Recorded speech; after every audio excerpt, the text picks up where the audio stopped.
happening now? Why so much in the States now? Well, because America's abortion policy is actually out of touch with the American people. We have an abortion policy that is so radical that only China and North Korea and Canada have as radical a policy as we do. How do you use that word radical? What does that mean? Most of the countries around the world start to limit abortion after 12 weeks, and we can have abortion in America for any reason throughout all 9 months of pregnancy.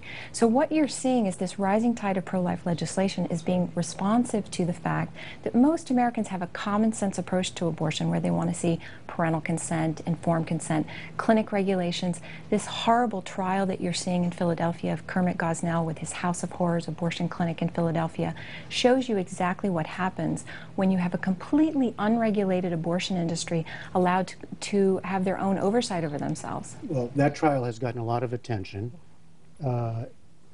I'm outraged. I'm outraged, right. And I've been out in front saying I'm outraged since I took this position. Right. I think it's critically important because it's exactly the arbitrary restrictions, the lack of funding available for women who need safe and medical care that have driven these vulnerable women into the clutch of Kermit Gosnell. I get up and go to work every single day to prevent women from being victimized by the likes of Kermit Gosnell. What we had there was not a failure of regulation. What Kermit Gosnell was doing was illegal in all 50 states. It was illegal by federal law.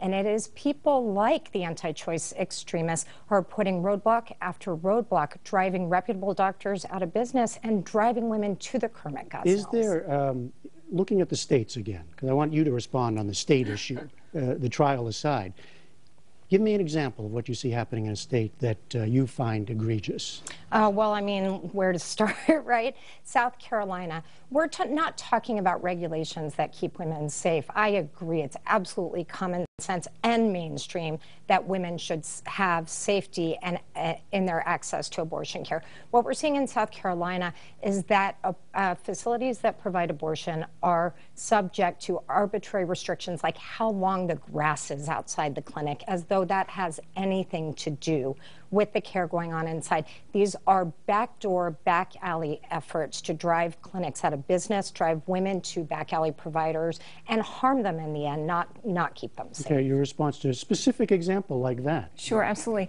Well, this is a really disingenuous argument because NARAL and NOW and Planned Parenthood have never met an abortion restriction that they're willing to support. Every single time you see common sense solutions being put on the table, they come out and they want to see, they want to be completely unrestricted. And here's the thing, Jeff, if I can make an analogy. This isn't a question of access. For example, we could have plenty more restaurants in America. You could have all the restaurants that you wanted if you didn't have the Department of Public Health to oversee and to come in and do inspections. But then you would have a whole lot more food poisoning. And that's what you're seeing in the abortion industry today. Yes, we have back alley abortions, and they are run by big abortion in this country. Is the focus in the states precisely because of a dissatisfaction on your side with what was happening in the courts?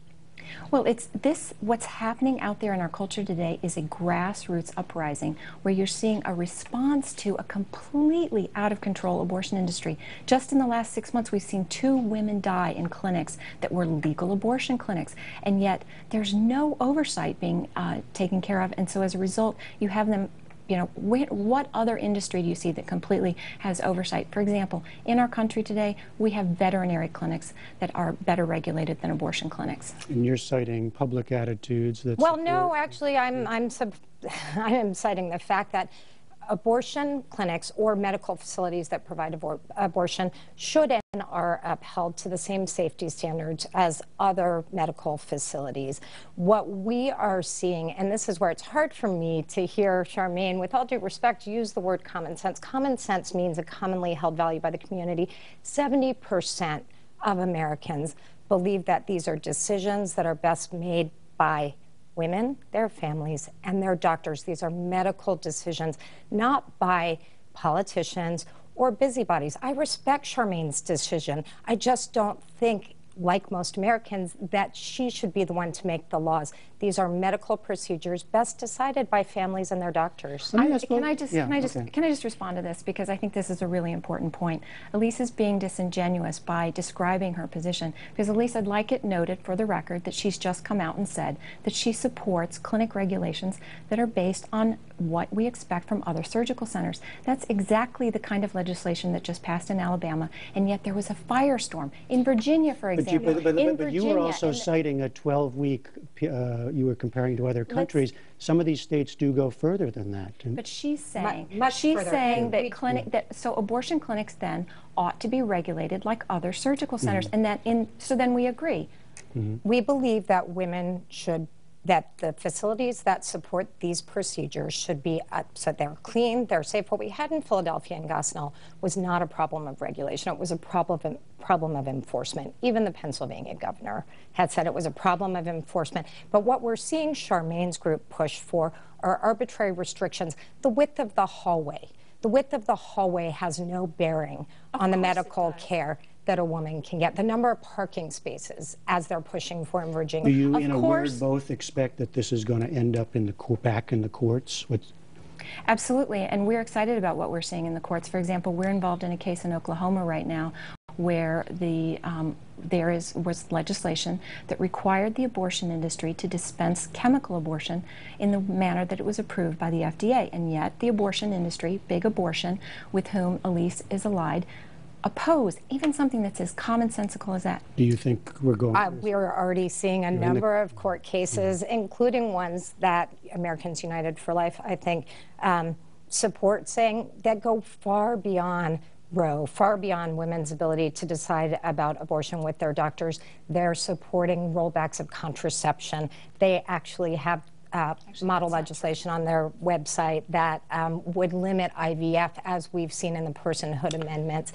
This is a radical agenda, and this is the antithesis of common sense. Americans believe that women and their families and their doctors can make these personal decisions, not meddling politicians. All right. Well, that's just a misrepresentation of our opinion. We're working to make sure that there are common sense regulations that protect women from an industry that preys on their health. All right. To be continued, I promise. Thank you, Jeff. Charmaine Yoest, Ilyse Hogue, thank you both very much. Thank you. Thank you. You can hear more of that debate online. Read an opinion piece from both Charmaine Yoest and Ilyse Hogue. That's on our rundown.